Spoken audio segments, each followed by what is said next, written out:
call to order Economic Development Corporation. We would like to introduce our new members, and if you would introduce yourself, please. Okay, howdy, my name's Blaine Lopez. Very excited to be here. First time being on an Economic Development Corp. I do serve on a board of directors for Westside Chamber for San Antonio, so familiar at least with some of the procedure sides of it, but excited being a resident of Helotes, of being involved in this process and just, understanding. I think the workshop is great, whoever came up with the idea, because it's going to really help me understand purpose so that I can kind of understand what we're trying to do. So very excited to be here. Welcome. Yeah, my background is I'm an engineer, so I'll probably be giving a lot of input from the engineering side of things, civil side of things.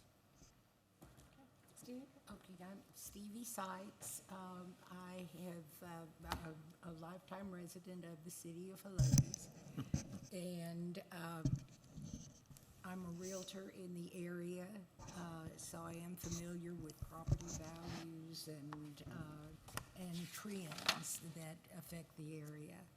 And I just want to welcome all the new members. Catherine Mitchell. I have been a principal at a local high school. I have been a dean at a local high school. I am currently a potter, a ceramic potter. Cool. I welcome you all. Thank you. My name is Ron Lane. I'm a resident of Helotes, 15 years. My background, I'm retired military, 23 years. I currently still work and serve for the military. I work as an operation and training and operations specialist and special event coordinator. I'm also the contract officer representative for my organization. So I guess the biggest thing I bring to the table here is project management and understanding of construction and project planning. Welcome to the board. My name is Matt McCrossan. I own a internet marketing agency, and I've been in Helotes since 2017. And thank you for your service, sir. Wonderful. Now we'll go into the workshop. Mayor, if you'd like to take over, please. Sure, I appreciate it, Kathy. Reason we had the idea for the workshop is because this is the first time that I can remember that we've ever had a commission or a board with the majority of the members being brand new, since we have basically four out of the 7 have never served before. So just wanted to cover some quick things on parliamentary procedures, Robert's rules, and a few other things, and then Rick and Glenn will take over and talk about the bylaws and just to hit some highlights on the goals for the EDC and give you a little bit more of a feeling as new members, and then the existing members, hopefully you'll benefit from some of this also. And I just pulled up a presentation that I have used a couple of times at Alamo Area Council of Governments when I spoke to newly elected officials. And of course, you're not elected, you're appointed, and we'll be changing it up a little bit, but it covers Robert's rules and some other things I wanted y'all to be aware of. It's freaking out a little bit. Freaking out, I'm sorry, I can't, Okay. I've tried to That's fix all it. And, but I like to cover Robert's rules, and the reason I want to do that is because it's imperative that you have some of the basics of how a meeting's run, motions, seconds, those kinds of things, and why. And what I like to show is this is what I was given when I was first elected, and it's a pretty thick book on Robert's Rules. It's very difficult to really comprehend and read without reading it 2 or 3 times. And so what I have at the bottom of this slide is dummy or idiot. And so I refer to my book, Robert's Rules for Dummies, quite a bit, but my favorite one is The Idiot's Guide to Robert's Rules. And you can see I earmark and mark these, and I carry this one with me to every meeting I go to, just because it's a quick reference. It's very simple to understand, and I'd recommend you pick up at least this one and get familiar with some of the basics of Robert's Rules. And always remember, Robert's Rules is not a law. It's just a guideline. It's a very efficient way to run a meeting, and all of our commissions and boards and the city council operate under Robert's Rules of Order. And just moving right into it, the basics. Understand the basic motions and orders of importance. You don't have to memorize, because there's a lot of different kinds of motions. The main one is just primary and secondary motions, and understand how those work together. You don't have to really understand everything on the ladder, but you ought to have a general idea, just running through it, how they work with each other and the importance of each one. The next one, the motion maker should be the first to speak on the motion, and then whoever seconds the motion would be the second one. So when you're having your discussions, whoever makes a motion, and the motion should be done before the item is discussed, because the whole purpose of a motion and a second is that someone thinks that that agenda item is worth talking about, and the second agrees with that. So if there's a motion and a second, then you go into the discussion, and then you take your action or whatever's required by the agenda item. But in all cases, whoever makes the motion should have the first right to speak, the second would have the second, and then the facilitator, or the president in this case, then would let everyone else speak. And everyone should be given a chance to speak. Once that's done, everyone should be given a second chance to speak. And so that's just the way it works. Next up, the motion maker cannot speak against the motion, but can vote against it. And that's just a rule. In other words, if you make a motion, you should be in favor of that item, and you should not speak against it. However, during the discussion, that's what discussions are about, if you're swayed in the way you're thinking, you can ultimately, when you vote, you can vote against the motion. So it doesn't really matter, but you just can't speak against it.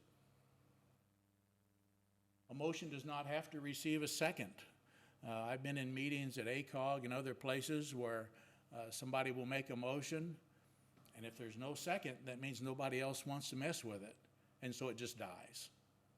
So that motion goes away, and you go on to the next item.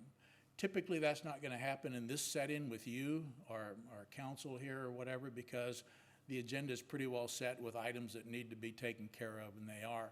Generally, when this happens is if somebody comes up with a new motion stemming from something else, which happens on occasion in different kinds of meetings. If it does not receive a second, it just dies. Learn and follow debate manners. And we can send out some excerpts from this book, but it has debate decorum and manners, and it just typically says, don't interrupt. Ask to be recognized at appropriate time, and the president will recognize you before you speak. Do not get into one-on-one confrontations. I've never seen that happen at an EDC meeting, but sometimes emotions can start running a little high. Everything must be directed to the group. In other words, don't get personal. Learn the difference between a motion to table and a motion to postpone. This is one of the most misused motions. Everybody wants to table something. A table takes a motion and a second to table, and then it takes a motion and a second to pull it off the table. And it generally has to be done before the end of that meeting. If you want to delay a decision on an item, the most appropriate motion is to postpone. You can postpone to a time certain, which means probably the next meeting, no longer than 2 meetings from the night. But that just means, hey, I think we need more information, so rather than make a decision tonight, let's make a motion and have a second to postpone this item to some date in the future, not to exceed 2 meetings from that night. So table is very seldom used. And you cannot end debate by calling the question. And calling the question just means if somebody calls the question, they're trying to get the debate to be stopped and the vote to be taken. But one person can't stop the discussion. So a call to question generally takes a second and then a vote. You have to vote to stop the discussion, and if the vote doesn't carry, the discussion continues. So a lot of people will try to bully the group by calling the question, and the chair, if they don't understand, call the question, they'll immediately call for the vote, and that's very inappropriate. So keep that in mind if that ever happens. Simplistic politician, I just saw this and Rick found a good cartoon for it. It's just somebody that's hysterical all the time about everything, and everything's very important to them, and they just want to get everything done, and it's just they want to do it without debate, and they want to push an item through. And it just really, to do it right, you need to have a pretty solid discussion on something. Panjandrum is a self-important or pretentious official. This is just very important to me because you represent the city through the EDC, you're a citizen, you're a member of the board, but that really doesn't make you anything really special. And just keep that in mind. To me, if you have an air of importance about you, it just kind of diminishes everything. And I work very hard to just be a guy doing the job, and that's my recommendation to you guys. And I don't suspect that this would ever happen, but I thought it was an interesting word, and so Rick found that cartoon also. And then a mugwump, and it says, sits on a fence with his mug on one side and his wump on the other. And this is just an old political expression, and it just means people can't make a decision. They don't know what to do, and a lot of them just don't vote. They recuse themselves because they don't want to make a decision. So the most important thing is, when you're on the board, listen to the discussion, weigh all the evidence, and your job, in my mind, as I look at mine, is everything you do in the way of a decision, what's best for the city, what's best for the Economic Development Corporation in your part, but that's also what's best for the city, and weigh your decision based upon that. And don't be afraid to make a decision, even if it's a controversial issue. And trust me, we've seen some controversial issues, and you work your way through them, and that's just part of the job. You won't run into that as much as council, because basically the crowd you see tonight is the crowd you're going to have every night. You're the crowd tonight. It's not that people aren't interested, because we get basically the same kind of crowd at council meetings, except for some spouses. This is important to me. You're part of a team, so you want to lose the I, me, and my. Everything to me is we, or us. That's the way it should be. You're here to do a collective bit of business, and Rick found this cartoon too. It says, if we want to succeed as a team, we need to put aside our own selfish individual interests and start doing things my way. And that's just basically throw that out and start being part of a team. That's the most important message I can relay to you. Don't be lazy. Attend all EDC meetings. Do your homework. It's very important. Glenn would generally have the EDC agendas ready Friday and send them out electronically. Read through them, and then the notebooks should be ready, if not Friday, on Monday, and they're available here in City Hall, and you can come by and pick them up. And if there's a special situation, we'll put them in dispatch or somewhere where you can come in anytime and pick up your notebooks. But it's important to go through the material and be ready to discuss it and ask questions. And I've asked each one of you in our interviews, don't be afraid to participate, don't be afraid to ask questions, and just, do what you got to do to make the best decision you can. Don't be shy at EDC meetings, join in the debate, which I just covered. Attend as many city and community events as you can. As EDC members, to me it's important to at least come out and attend some of our community events so you can get a feel of what we do, and the crowds that come and the enthusiasm that we get from the visitors to the community as well as our citizens. So to me, that's a very important part of being on any of our boards and commissions, and especially the EDC and City Council. And it pretty well says it, participate in all things. Something else that's important is lose the baggage. And this is something I learned early on at a workshop that I went to in Austin for newly elected officials, and I've always kept it in mind. And the easiest way to put it is, when you cross this threshold coming into City Hall, you leave all your personal agendas and problems behind you and just focus on the business at hand. And it says that leave your personal agendas at the door when you come into EDC meetings. You're there to take care of the business of the city and the EDC, and your priority should be on what's best for your fellow citizens in the city and the EDC, as we talked about earlier. Caution, don't let yourself be influenced by any individual group or vocal minority. Probably won't happen to you guys that much, but every once in a while somebody will pull you aside and say, hey, I need you to do this, or hey, I need you to do that. Whatever you do, listen to them. You know, be courteous. Never promise anything. Never promise you're going to get something done, because collectively you have to do it. You can't act for council or speak for council. You can't act or speak for the EDC. You can only act and speak for yourself as a citizen, but just be very careful about not being influenced by outside sources. Do not do personal favors for anyone, and that's tough sometimes. I've had people try and get me to fix traffic tickets early on. I haven't had that happen in years, but you just can't do it. There's no personal favors, because it'll just wind up biting you in the rear and getting you in trouble. Do not be a nitpicker at EDC meetings. In other words, discuss the issue, and if you have any real crazy little details, you should get with Glenn or me and go from there.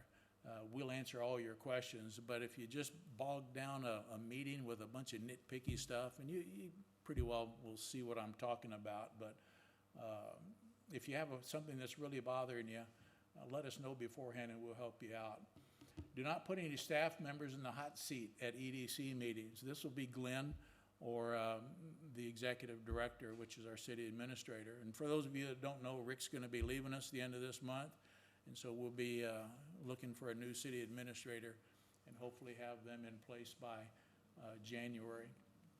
But just if you have something that really is important to you, like I said, ask us ahead of time. Doesn't mean we can't discuss it in the meeting, but that means the staff will have a little bit of a heads up on what you're looking for and be able to have some answers for you. So hopefully that makes sense.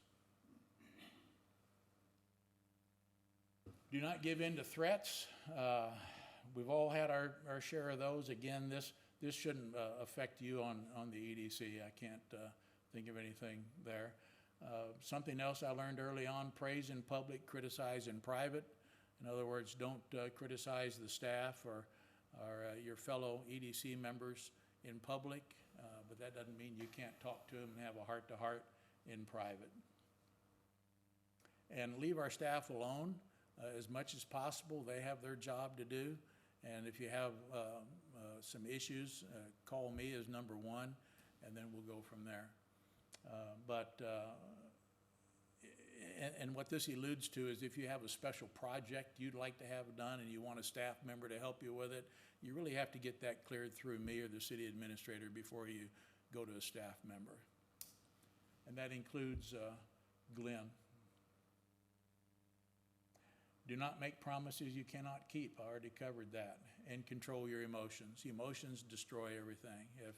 If you're trying to make decisions based upon emotions, it's just not the way to do it. So when you come in here, try and keep your emotions in check and have a decent discussion and go from there. This is another thing that's important. Sometimes, and I've seen it in here as well as council meetings and other meetings, once a vote is made, if you're on the losing side and you were really wanting to see that pass or whatever, you have to just forget about it. Don't go out and badmouth your fellow EDC members. A vote's a vote. Take it or leave it, and whether you like it or not, just go on with business. That's the most important thing there. And that's sometimes hard to do, but it's just something that's important. And this is just, won't apply too much to you guys. It's just different resources that we have available. I'd say Robert's rules are the most important thing. How cities work might be a good one. We have some magazines that come from TML, Texas Municipal League. And be sure and know you have access to the Open Meetings Handbook and Public Information Handbook. and the Texas Local Government Code. If you have any questions specifically, ask me. If I can't find if I don't know the answer, I'll find it for you, or ask Glenn, legal questions. And if we can't handle it, we'll get the attorneys involved. And then to close this section of it, going the wrong direction. This is something that I learned early on also, something we work very hard to do. As you see in the bottom, there's a guy named Gary McCaleb, and he was mayor of Abilene for 8 years, and he became an author and wrote this book, Gift of Community. And I met him at the very first workshop I went to after I was elected back in '07. And he just basically is trying to tell us that there's two lenses that you can look at a city through. You have a lens that shows you the tangibles, which is Rick put up here, the asphalt, the concrete, the buildings and the parks, the things people can go out and touch and feel and see. And then the other one is the intangibles. The intangibles are your sense of community. And that's why we have 25 community events through the years to hopefully bring people together. But those are the things that help build respect and trust and compassion and spirit between the city and the citizens and the visitors to the city. And so they're both very important. Believe it or not, the hardest one, in my mind, are the intangibles. Getting people to really come out and participate and get to know the city staff and city officials and get to know each other at our events. And we've been working on some of these events for 12 years and longer. And we still get more people from outside the city than citizens to attend a lot of these events. So it's an ongoing struggle, but we're getting there. And just always remember, your job as the EDC is to promote both. Provide projects that'll be tangible things for the city, and then concentrate on the intangible things, bringing people here so they can appreciate all the good things about Helotes. Any questions? That's pretty much everything I have. Just remember, I think I maybe have one more here, as I recall. Serious business. Yeah, I wanted to go over this. Don't take what you're doing too seriously. I don't know if any of you have ever watched any of the council meetings, but we try and keep a little lightheartedness to it, because people have to know that we're not so serious we can't have fun too. And so it's important in your discussions and your debates and your decision-making, loosen up a little bit, and don't get so stiff that you can't enjoy what you're doing. And it says our work and our responsibilities are serious, but that doesn't mean you can't add a little humor and have some fun. And with that, I'll close it out. And like I say, if you have any questions, if you don't have them now, let me know later. And I'm always here to help. Glenn's here to help. And while Rick's here, he's here to help. And that's what we're here for, is to lend you support. And I'll turn it over to Rick or Glenn, whoever's going to do it. I'll go through it. Thank Good. you, Mayor. So included within your packets tonight for the workshop was just a few documents that went through the history of the EDC, and so I wanted to cover those briefly. I think we've got 6 minutes before the next meeting starts, and so it's going to be real brief. So the first thing was the EDC was created through an election in February of 2003. It essentially was to impose, the election was to impose and adopt a sales and use tax for the purposes permitted by the provisions of Section 4B, and then it goes on to say at the rate of 0.5% to pay for the costs of constructing, improving, and equipping any projects that will promote new or expanded business enterprises in the city. That's very broad.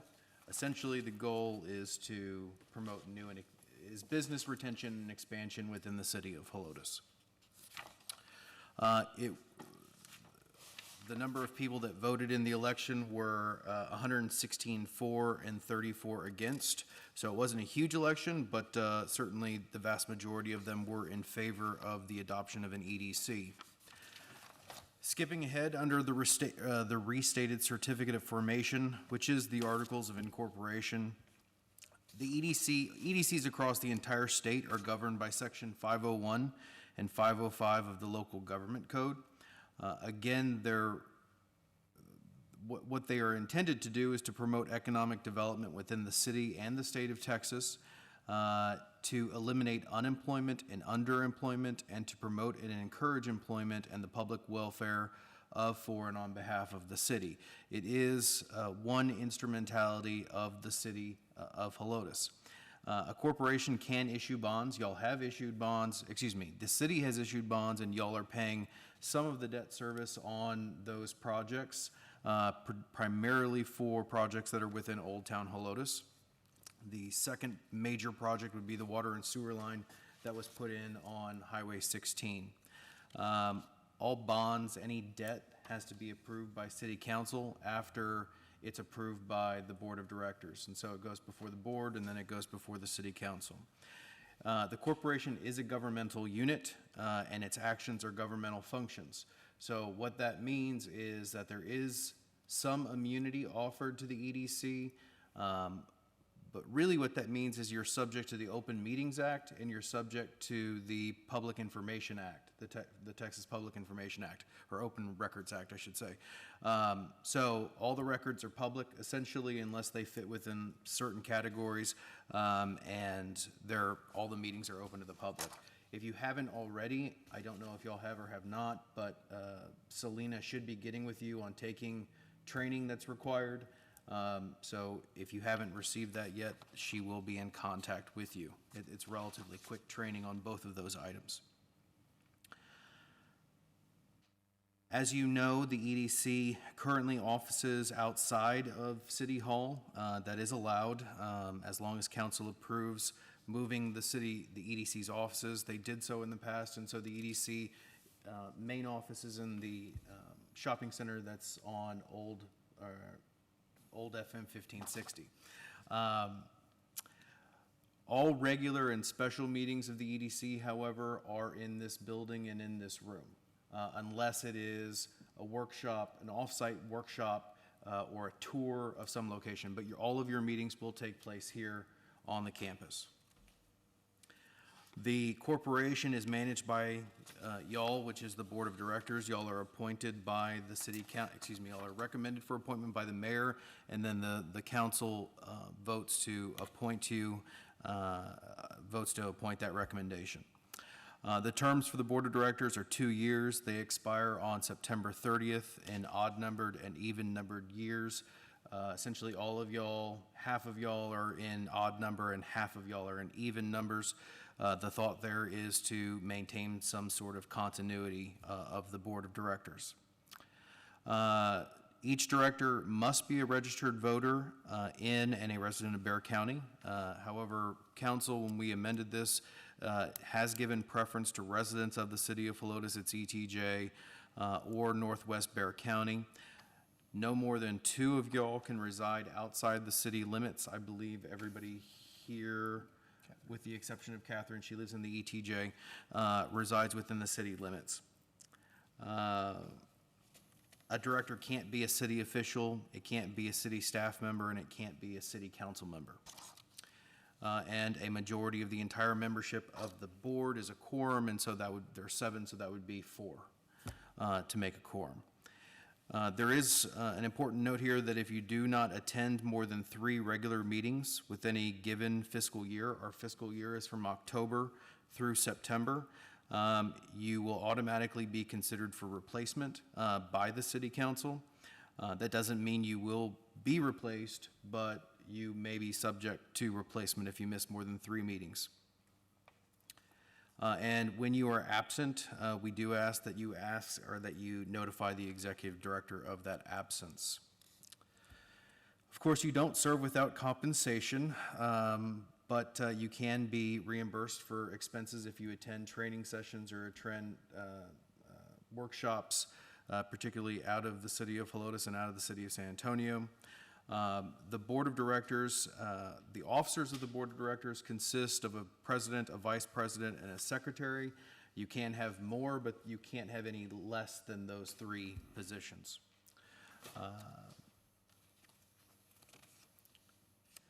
The term of those positions is for 1 year. Each term for president, vice president, and secretary ends on September 30th of each year, and so Come October, you typically will take action on appointing a new slate of officers. The city administrator is by the bylaws, is the executive director of the corporation.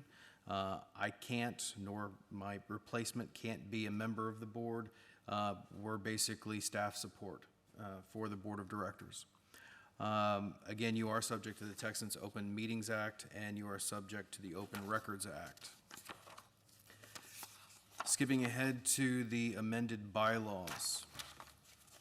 I'm going to cover stuff. I highlighted stuff here that was important, but I already covered it, so I apologize. Regular meetings of the board are held on the third Wednesday of each month at 7 p.m. The special meetings can be held whenever, and they can be called by the president, by the executive director, by a majority of the directors, by the mayor, or by the majority of council. That has really never happened, but you need to be aware that it can happen. And of course, we have to give you 72 hours notice of a regular meeting, and so we'll send out those meeting notices on Friday typically, and it should have all the background documentation included in that packet, or in that electronic packet. And like I said, we will have the packets for you in hard copy as well. The mayor already covered that the corporation is, that the business of the corporation should be handled in accordance with Robert's rules. At all the meetings of the board, the president of the EDC shall preside. The president is the presiding officer. In the absence of the president, the vice president presides, and in the absence of the vice president, the secretary provides, which I don't think we've ever had that happen ever, except for today. And so Catherine is presiding over this meeting as the presiding officer. The presiding officer is not a voting member of the board. And let me clarify, the presiding officer does constitute a quorum, okay? They are part of the quorum requirements, but they are not to be a voting member unless it's required for them to break a tie, okay?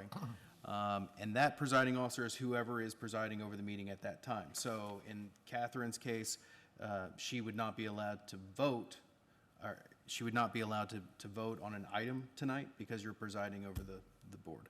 But in other instances, when there's another president, then of course you would be able to. You can create ad hoc committees of the board. I, again, don't recall that ever happening, but you can certainly do that. And you can be removed from office at any time by a vote of the majority of, all officers are subject to removal from office at any time by a vote of the majority of the council or the board of directors. So what is the powers and duties of the president, the vice president, and the secretary, and so forth? So the president is the presiding officer over the meetings of the corporation. How I've tried to interact with them in the past is basically I interact with them on sort of staff board of directors relations to make sure that that tries to run as smoothly as possible. The vice president steps in essentially when the president can no longer fulfill their duties. The treasurer. So that is not something that you'll be voting on tonight, but that's because the bylaws stipulate that the treasurer of the EDC is the city treasurer. So in the management services agreement, essentially the EDC pays the city for certain administrative and financial functions. The vast majority of that in the past has gone to compensating the city for the city treasurer's functions with regard to finance and accounting, account reconciliations, dealing with the auditors during the audit time, that sort of stuff, cutting checks, all of that. The secretary is the individual who may keep the minutes, who may give notices, who basically can be the repository for all the records of the corporation. What we have done in the past is essentially the secretary allows staff and city staff through the management services agreement to perform that function, but it is something that's allowed in the bylaws. So the secretary, I don't believe she minds. The executive director, again, is the city administrator or his or her designee. that serves as the executive director. They receive policy direction as established by a majority vote of the board of directors. The executive director is the chief executive officer of the corporation and subject to the authority of the board of directors and council. The executive director is in general charge of the affairs of the corporation. Again, that's subject to votes that are taking place before y'all. The executive director, and this is subject to the corporation's annual budget, exercises direct supervision over EDC staff, and the executive director is responsible for making sure that y'all have legal counsel when y'all need it or when y'all request it. If y'all disagree with anything that I do or a future executive director does, you can take a majority vote of the board of directors can appeal an action taken by the executive director, and then that would go to council for a final decision on that matter. Conflicts of interest. If you have a conflict of interest or a potential conflict of interest, you should bring it forward to the attention of the board of directors, and you should, not only should you bring it forward, but you should also recuse yourself from discussion or sort of any contribution to the discussion on that particular item. Annually, the EDC is required by the bylaws to create the Economic Development Corporation Plan. We have always considered that to be the annual work plan that is reviewed and approved by the board of directors and then sent to city council for review and approval. Every so many years, we have tried to have a strategic planning session with both the board of directors and city council. I think that makes it easier because then you're both on the same page collectively rather than having differences of opinion in front of different bodies at different times, if that makes sense. So I would encourage y'all to do that going forward. We should be submitting reports to the city council on a quarterly basis, and those reports are on how we're implementing the economic development plan, which is at this point the strategic work plan. Any and all agreements that have a value at $10,000 or more should be approved by not only the EDC board of directors, but also the city council. In the past, we have tried to combine many of those things in the annual budget process. And so if the budget, the EDC budget contained something that was over $25,000, we used to have a retail consultant. That would be one big one that I think was $25,000 or $30,000 a year. That original contract was sent to council, or it may not have been because we may have amended this after. It was after, okay. So there used to not be a dollar amount, but now if it's over $10,000, we'll send it to council, typically with the budget, so that all of it gets approved at the same time. We do have, again, a management services agreement with the city, and that's for them to perform financial functions for the EDC and exercise some oversight over the EDC. There is an annual budget that y'all will be presented with that y'all will also have to approve every year. It does not have to be a balanced budget like city council. Cities are required to adopt a balanced budget. The EDC, because it's not a city, but it's a governmental body or a governmental entity, it doesn't have to adopt a balanced budget, which means that you can spend more than you can bring in. And what I mean by that is if you want to use reserves that y'all have in any given budget year, you can do that. The budget is not approved, however, until city council approves y'all's budget. Once a year, y'all have to be audited. That's required by the bylaws. Y'all are currently being audited by Armstrong, Vaughn and Associates, and we're getting ready to start the audit process in November for this last fiscal year. So you typically will get the audit results. We tried to January or February. Are it's later, but it's very rarely been later. It's typically January or February when those audit results come back to y'all.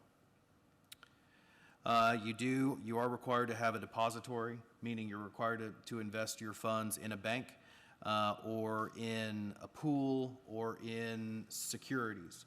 Those securities have to be bought in accordance with the investment policy that y'all adopt every year that basically tells the investment officers, who are currently myself and the city treasurer, their guidelines for how you want your money invested, okay? So right now, basically, you can invest only in treasuries, obligations of the federal government, the safe stuff, basically. The stuff that really is not gonna lose any value. It's guaranteed by the federal government or the state of Texas, so on and so forth. But that's in the investment policy. The investment policy, by the way, if you want to read it for the new people on the board, is located on the EDC website. Under About and Financials, you'll find the investment policy for the city, or for the city and the EDC. Again, the fiscal year of the corporation is October through September. And the corporation, is required to provide insurance to all of y'all and to indemnify y'all as performing essentially a governmental function. And so the corporation and its individual members and also staff is insured through Texas Municipal League Risk Pool, which is the same insurance carrier that the city has as well. Also included within your packet was the work plan. I'm not going to go through the work plan point by point, but there are several goals and there are several projects that are associated with each one of those goals. That was adopted in May and June of 2019. And so I assume that y'all will start shortly the process of looking at revising the work plan for FY20, since we're in FY20 right now. And that was it. Okay. Are there any questions on any of that? Thank you. Thank you very much. We're going to hate to lose you. That's going to be hard. All right. Anything else, Mayor? Nothing? Okay. We're going to adjourn this meeting, October 16th, 7:13.